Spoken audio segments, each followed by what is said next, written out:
আসসালামু আলাইকুম প্রিয় নবম দশম শ্রেণী শিক্ষার্থীবৃন্দ, আশা করি সবাই ভালো আছো। অনুশীলনী 2.1 নতুন ক্লাসে তোমাদের সবাইকে স্বাগত। আমরা ইতিমধ্যে তোমাদের এই অধ্যায়ের মূল বেশ সকল অঙ্ক শেষ করেছি এবং আজকে থেকে আমরা এমসিকিউ এর ক্লাস শুরু করব। তো এমসিকিউ এর প্রথম ক্লাসে আমরা টোটাল 5টি অঙ্ক করব এবং 5টি অঙ্ক সেট গঠন পদ্ধতি এবং তালিকা পদ্ধতির মধ্য থেকে আমরা বাছাই করেছি এবং এই 5টা অঙ্ক 5টা প্যাটার্ন। এই 5টা প্যাটার্নের অঙ্ক যদি তোমরা বুঝতে পারো তাহলে সেট গঠন থেকে এবং সেটের তালিকা পদ্ধতি থেকে যেই ধরনের এমসিকিউ কোশ্চেন আসুক না কেন তোমরা খুব সহজেই সলভ করতে পারবে। তো চলো শুরু করা যাক। আমাদের 1 নম্বর কোশ্চেনে বলছে নিচের কোনটি, এখানে একটা দেখো সেট দিয়েছে, এই সেটটা কিসে দেওয়া আছে? সেট গঠন পদ্ধতিতে দেওয়া আছে। সেটটা কি বলছে? X belongs to N such that x মৌলিক সংখ্যা এবং two less than or equal x less than or equal 7 সেটটি তালিকা পদ্ধতিতে প্রকাশ করে। তার মানে এই যে সেট গঠন পদ্ধতিতে দেওয়া আছে, তালিকা পদ্ধতিতে প্রকাশ নিচের কোনটি? তাহলে আমরা দেখো সত্যি কি আছে? X belongs to N, N মানে কি? Natural number. এক্স হবে স্বাভাবিক সংখ্যা, তার মানে ধনাত্মক পূর্ণ সংখ্যা। ওকে, তারপরে বলছে এক্স মৌলিক সংখ্যা হতে হবে এবং রেঞ্জটা কি? এক্স এর মানটা 2 থেকে বড় অথবা 2 এর সমান, 7 থেকে ছোট অথবা 7 এর সমান। তার মানে 2ও নেওয়া যাবে, 7ও নেওয়া যাবে। 2 এবং 7, 2 থেকে 7 এর মধ্যে টোটাল এই দুইটি সংখ্যা সহ কয়টি মৌলিক সংখ্যা আছে? দেখো 2, 3, 5, 7, 4টা মৌলিক সংখ্যা আছে। তাহলে এই 4টি যদি আমরা কোনো তালিকা পদ্ধতিতে নিয়ে আসি সেটাই হবে আমাদের অ্যান্সার। তাহলে আমরা দেখি এই 4টি কোনটায় আছে। অপশন আছে ঘ, দেখো 2, 3, 5, 7। তাহলে আমাদের অ্যান্সার হচ্ছে ঘ। আশা করি বুঝতে পেরেছো। ওকে, এখন আমরা 2 নম্বরটি দেখি। এটাও কিন্তু সেম 1 নম্বরের মতো অঙ্ক। এটাও একটা গঠন সেট গঠন পদ্ধতিতে একটা সেট দেওয়া আছে, এর তালিকা পদ্ধতিতে প্রকাশ নিচে কোনটি সেটা দেখতে হবে। বলছে নিচের কোনটি এই সেটটির তালিকা পদ্ধতিতে প্রকাশ করে। ওকে, তাহলে সেট গঠন পদ্ধতিতে কি দেওয়া আছে দেখি। X x belongs to N, এখানেও বলছে এক্স এর মান হবে ন্যাচারাল নাম্বার, তার মানে ধনাত্মক পূর্ণ সংখ্যা। ওকে, এবার সত্যটা দিয়েছে কি? 5 less than x less than 7। তার মানে এক্স এর মানটা হবে স্বাভাবিক সংখ্যা এবং সেটা 5 থেকে বড় এবং 7 থেকে ছোট। দেখো 5 আর 7 কিন্তু নেওয়া যাবে না, কারণ এখানে 5 থেকে বড় বলছে, তাহলে 5 থেকে বড় নিতে হবে, 7 থেকে ছোট নিতে হবে। ওকে, এবং এক্স মৌলিক সংখ্যা এবং আর একটা শর্ত দিয়েছে এক্স হতে হবে মৌলিক সংখ্যা। তাহলে 5 থেকে 7 মধ্যে সংখ্যা আছে একটা পূর্ণ সংখ্যা, কি? 6। কারণ আমাদের পূর্ণ সংখ্যা নিতে হবে, যেহেতু এখানে বলে দিছে যে এক্স বিলংস টু এন ধনাত্মক পূর্ণ সংখ্যা। 5 থেকে বড় 7 থেকে ছোট পূর্ণ সংখ্যা আছে একটা 6। আবার সত্যি বলছে এক্স মৌলিক সংখ্যা হতে হবে, 5 থেকে 7 মধ্যে শুধু সংখ্যা একটা 6, 6 কিন্তু কোনো মৌলিক সংখ্যা নয়। তাহলে এই সেটের কোনো উপাদান কি আছে? কোনো উপাদান নাই, কারণ সত্যর সাথে আমাদের কোনো সংখ্যা মিলতেছে না। যখন উপাদান থাকবে না তখন সেটা কি হবে? ফাঁকা সেট হবে। দেখো তো অ্যান্সার কোনটা আছে। এখন তোমরা অনেকেই কনফিউজড হয়ে গেছো যে এ একটা ফাঁকা সেট, ঠিক আছে, এই সেটের কোনো উপাদান নেই, শূন্য দেখাচ্ছে, তাই এটা তো ফাঁকা। আবার এখানেও একটা ফাঁকা সেট দিয়েছে, তুমি কোনটা নেবো অ্যান্সার? দেখো ফাঁকা সেট যেটা হবে, ফাঁকা সেটের দুই পাশে কখনোই সেট সেটের যে সেকেন্ড ব্র্যাকেট ইউজ করি আমরা ফাঁকা সেটের ক্ষেত্রে, অবশ্যই এটা ব্যবহার করা যাবে না।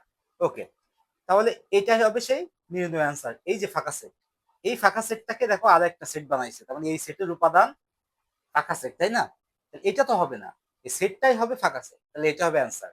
আর এটা দেখো এই সেটের উপাদান হচ্ছে শূন্য, তার মানে শূন্য কিন্তু একটা সংখ্যা, তাহলে উপাদান একটা আছে, শূন্য আছে, তাহলে এটাও নেওয়া যাবে না। অ্যান্সারটা হচ্ছে এক্সাক্ট অ্যান্সার ক। আশা করি বুঝতে পেরেছো। ওকে, এবার 3 নম্বরটি দেখি। এটা দেখো, এটা একটা সেট দিয়েছে x belongs to Z. Z কি বলতো? জেড হচ্ছে পূর্ণ সংখ্যার সেট, তার মানে এখানে ধনাত্মক ঋণাত্মক শূন্য সহ ধনাত্মক এবং ঋণাত্মক সকল পূর্ণ সংখ্যা আসবে, সেটাই হচ্ছে জেড। এখন আমাদের বলে দিচ্ছে এক্স স্কোয়ার মাইনাস 9 সমান সমান 0 এর তালিকা পদ্ধতিতে প্রকাশিত রূপ কোনটি? তেমন এটাও সেট গঠন পদ্ধতিতে আছে, এটার তালিকা পদ্ধতিতে প্রকাশিত রূপ নিচে কোনটি দেখাতে হবে। দেখো অঙ্কটি আমাদের যে সত্যটা এখানে দিয়েছে যে এক্স স্কোয়ার মাইনাস সমীকরণটা দিয়েছে এক্স স্কোয়ার মাইনাস 9 সমান সমান 0। এখান থেকে দেখো তো আমরা এক্স স্কোয়ার 9 কই পাশে নিয়ে যাও, তাহলে 9 মাইনাস হলো এই পাশে গেলে প্লাস হবে। এবার দেখো তো স্কোয়ারটা যদি ওই পাশে নিয়ে যাই তাহলে √9 হবে এবং তার সামনে একটা প্লাস মাইনাস হবে। কেন? কারণ এক্স হচ্ছে একটা অজ্ঞাত রাশি, আমরা জানি না এক্স এর মান কি হবে। যখন অজ্ঞাত রাশির মান আমরা বের করি এবং তার স্কোয়ারটা যখন ওই পাশে নিয়ে যে বর্গমূল করি তখন অবশ্যই বর্গমূলের আগে একটা প্লাস মাইনাস দিতে হবে। আশা করি বুঝতে পেরেছো। ওকে, এখন তাহলে প্লাস মাইনাস 9 রে বর্গমূল করলে আমরা কত পাচ্ছি? 3। তার মানে এক্স যেহেতু অজ্ঞাত রাশি তাহলে এক্স এর মান +3 হতে পারে -3 হতে পারে। দুইটা মানই নেওয়া লাগবে আমার। তো দেখো তো দুইটা মানই কোথায় আছে? এই ঘতেই কিন্তু দেখো দুইটা মান আছে। খতে দেখো একটা মান দিয়েছে, গতে একটা। কত হবেই না, ফাঁকা সেট তো হবে না। এর উপাদান যেহেতু বলছে যে এক্স প্লাস মানও নেওয়া যাবে, এই যে জেড বলে দিচ্ছে তার মানে প্লাস মানও নেওয়া যাবে মাইনাস মানও নেওয়া যাবে, পূর্ণ মান নিতে হবে, পূর্ণ সংখ্যা নিতে হবে, সে প্লাস মানে যাই হোক। আর এ একটা সমীকরণ দিয়েছে, সমীকরণ থেকে আমরা দেখলাম এক্স এর মান +3 -3 দুটোই হতে পারে। তাহলে অ্যান্সারটা ঘ। আশা করি এটাও বুঝতে পেরেছো। ওকে, এবার আমরা 4 নম্বরটি দেখি। আমাদের বলছে যে এ একটা সেট দিয়েছে তাই না, এটা কিন্তু তালিকা পদ্ধতিতে প্রকাশ করেছে। এ সমান সমান 2 3 5 7 এর সেট গঠনরূপ কোনটি? দেখো এইটা কিন্তু সেম আমরা যে প্রথম অঙ্কটি করেছি, সেম এই প্রথম অঙ্কের মতো, শুধু জাস্ট একটু এই এই শব্দটা যদি কেউ এইভাবেও লিখে দিত সে, তাহলে কিন্তু হতো। কিন্তু যেহেতু অপশনে এইভাবে লিখে দেওয়া নাই, তাহলে এখান থেকে বাছাই করে দিতে হবে যে আসলে কোনটা মিলে যাচ্ছে। দেখো চারটাই কি সংখ্যা, এই সংখ্যাগুলোর বৈশিষ্ট্যটা কি? তুমি বলতে পারো 3 5 7 তিনটাই বিজোড় সংখ্যা, কিন্তু 2 তো বিজোড় না, এটা তো জোড়। জোড় সংখ্যা বিজোড় সংখ্যা বলা যাচ্ছে না। আবার পরপর সংখ্যাও না, 2 3 5 7, 2 3 পর্যন্ত পরপর, তারপরে আবার 5 4 নাই, 5 পরে 6 নাই 7। এই সংখ্যাগুলোর বৈশিষ্ট্য হচ্ছে এই চারটি সংখ্যাই দেখো পরপর মৌলিক সংখ্যা। 2 3 5 7 এই চারটি কি মৌলিক সংখ্যা। তাহলে আমরা কিন্তু পেয়ে গেলাম এই সংখ্যাগুলোর বৈশিষ্ট্য। এখন আমরা এই বৈশিষ্ট্যের সাথে কোনটা মিল আছে সেটা দেখতে হবে। কতে আমাদের বলছে কি এক্স বিলংস টু এন, প্রত্যেকটাই এক্স বিলংস টু এন বলছে, এবং সত্য অবশ্যই তাই হতে হবে, কারণ এই চারটি সংখ্যাই দেখো ধনাত্মক পূর্ণ সংখ্যা, তাহলে x belongs to N must হতেই হবে। তাহলে প্রথম অংশটি কিন্তু সবগুলা ঠিক আছে। ওকে, তাহলে কতে বলছে x belongs to N such that x মৌলিক সংখ্যা, হ্যাঁ এটাও ঠিক আছে, এক্স মৌলিক সংখ্যা এবং x less than or equal 7, তখন এক্স এর মান 7 থেকে ছোট অথবা 7 এর সমান। দেখো তো 7 থেকে ছোট অথবা 7 এর সমান সকল মৌলিক সংখ্যাই কিন্তু এখানে আছে। এই যে 2 3 5 এই তিনটাই 7 এর চেয়ে ছোট, আবার বলছে 7 এর সমানও নেওয়া যাবে, 7ও আছে। তাহলে দেখো এই সত্যের সাথে হুবহু মিলে গেছে। তাহলে আমরা অ্যান্সার কিন্তু ক তেই পেয়ে গেলাম। অ্যান্সার কি হবে? খ। কেন খ হবে না? দেখো খতে বলছে কি x belongs to n such that x বিজোড় সংখ্যা, হবে না কারণ এর প্রত্যেকটি বিজোড় সংখ্যা না। এই যে দুই জোড় সংখ্যা আছে, হবে না। গতে কি বলছে x belongs to n such that x মৌলিক সংখ্যা এবং x less than or equal 11, কারণ x 11 থেকে ছোট অথবা 11 সমান সকল মৌলিক সংখ্যা। তাহলে দেখো 11 সমান তার মানে 11ও নেওয়া যাবে, এখানে কি 11 আছে? নাই, তাহলে এই জন্য এটা হচ্ছে না।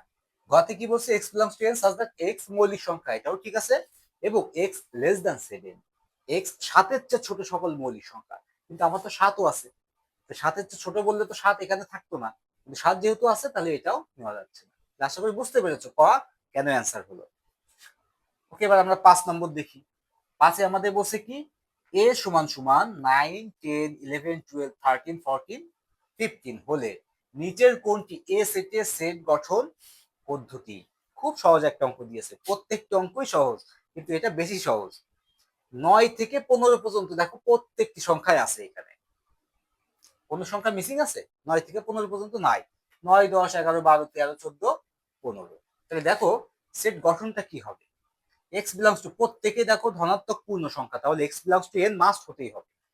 প্রত্যেকের সামনে দেখো এক্স বিলংস টু এন আছে। ওকে, প্রথমটা আমাদের কি বলছে x belongs to N such that 9 less than or equal x less than 15। আমাদের প্রথমটাই বলছে যে এক্স এর মানটা পূর্ণ স্বাভাবিক সংখ্যা, ঠিক আছে, ধনাত্মক পূর্ণ সংখ্যা, ঠিক আছে, 9 থেকে বড় অথবা 9 সমান, 9 থেকে বড় অথবা 9 সমান, এটা মিলে যাচ্ছে, 9 সমান নেওয়া যাচ্ছে, 9 থেকে বড়ও নেওয়া যাচ্ছে।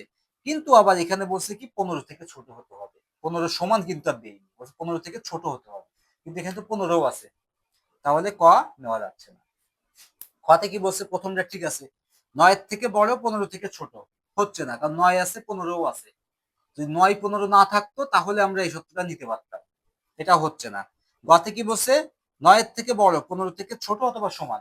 তাহলে এই পাশেরটা ঠিক আছে, 15 সমান, ঠিক আছে, 15 থেকে ছোট, কিন্তু বলছে কি 9 থেকে বড়। 9ও তো আছে, 9 থেকে বড় যখন বলছে তখন 9 তো আর নেওয়া যাচ্ছে না, কিন্তু তাই সত্যের সাথে এটা মিলতেছে না। ঘতে কি বলছে দেখো, 9 থেকে এক্স এর মানটা বড় অথবা সমান, 15 থেকে এক্স এর মানটা ছোট অথবা সমান। তার মানে 9ও নেওয়া যাবে, 15ও নেওয়া যাবে, এবং এর মাঝখানে যত সংখ্যা সকল সংখ্যাই কিন্তু এর মধ্যে চলে আসতেছে। এইটাই কিন্তু আমাদের এই যে তালিকা পদ্ধতির, সেট গঠন পদ্ধতির প্রকাশিত। তো আশা করি বুঝতে পেরেছো, অ্যান্সারটা হবে ঘ। ওকে, আজকে এ পর্যন্তই। এই অধ্যায় থেকে আমরা বেশ কয়েকটা 4 বা 5টি এমসিকিউ ক্লাস নিব, কারণ এবং এই আজকে যে 5টি অঙ্ক করলাম, 5টি অঙ্কই কিন্তু বোর্ডে এসেছে।